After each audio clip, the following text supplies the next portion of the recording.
The new Apple upgrade program designed to make your upgrading your device feel more like a subscription. Bloomberg's Mark Gurman here with the latest Power On from this weekend. It's been really interesting to see the rollout of this. What are you trying to capture in this Power On? Like, where do you think this is headed?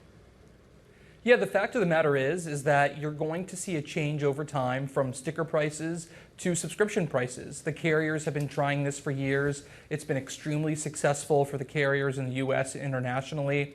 Obviously, Apple has gotten on a really good schedule with its new products, obviously new iPhones and Apple Watches every September. The iPad cadence has really become fall and spring. The Mac, depending on which Mac you get, you're thinking fall or spring as well. And so there are upgrade cycles for consumers, right? Maybe I'm going to get a new phone every 3 years. Maybe I'm going to get a new computer every 5 years. But making it a subscription is going to get people into getting a new phone more frequently.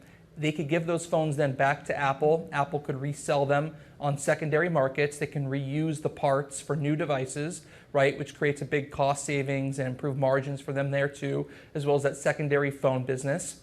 And then the consumer is paying on a recurring schedule, so the payments to Apple never stop. And over the long term, you're going to see Apple creating far more revenue and profit because of this program. In fact, Wall Street has been begging Apple to do this for over half a decade, and so it's a long time coming.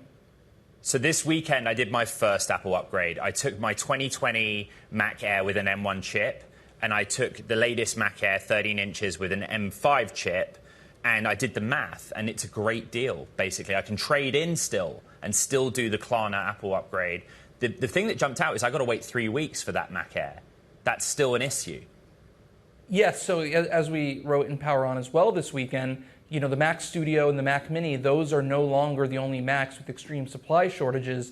Now it's the most popular Mac, which is, of course, the MacBook Air. And new orders of the MacBook Air are not arriving at this point until early September. So you're seeing the supply chain shortage shift from niche computers to the company's most popular computer. So that's not necessarily great. And so what they're doing now in terms of their marketing online and in stores, they're pushing people towards the base level M5 MacBook Pro, the 14-inch, which they have a lot of supply of still, and they want to sort of dwindle that down because they're launching the new M6 version in just a couple months from now.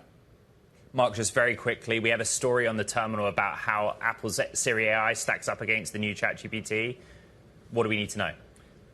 Apple has a huge advantage by having Siri AI built into every iPhone now that can run iOS 27 and the latest, large language models. It's competent, right? The promise of Siri has been there for 15 years. It's never really worked. Now it works. It's nowhere near as good or as capable as ChatGPT, but the floor has improved tremendously.